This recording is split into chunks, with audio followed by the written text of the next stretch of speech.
When we open up our Bibles to Numbers chapter 11 and read verse 4 and 5, it says, "Now the mixed multitude who were among them yielded to intense craving.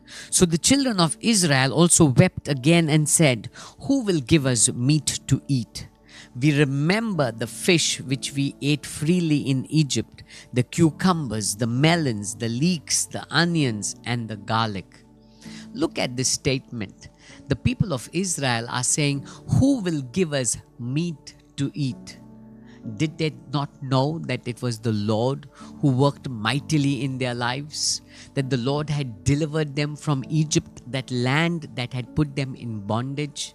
And yet they begin to cry out, "Who will give us meat?" You see, the longings of their flesh, the desires of their flesh made them also forget what God had done for them, how God was leading them, how God was directing them, how God was providing for them, how God was caring for them. They let the flesh get in the way. They let their longings, their desires make them look back to Egypt. So many times the needs that we go through, we begin to magnify them so much. The longings that we have, that prayer, that one desire, that one job, that one need, that one miracle begins to overwhelm us so much that we put God aside. Here they say, "Who will give us meat to eat?"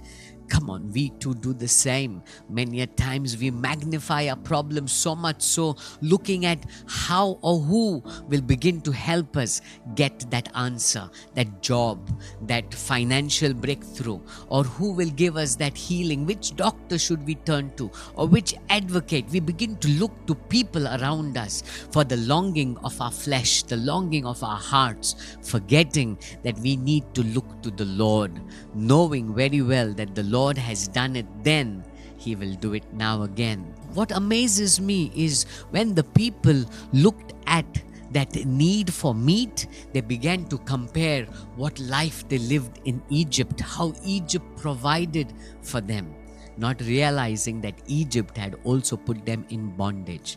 Come on, let us not be people who let the longings of our flesh make us forget the amazing mighty works of the Lord, how God has delivered us from the slavery that we were living in. Our flesh had taken us away from the ways of the Lord. The desires of our flesh had led us to live a life of sin. And let us not get back into those old ways. Rather, let us learn to look to the Lord and know one thing: if God did it then, He will do it today. If God released us then, He will release us today. If God provided for us then, He will also provide for us today. So let us not look to the world or to the flesh to satisfy us, but let us constantly, continually keep our eyes fixed on the Lord. God bless you.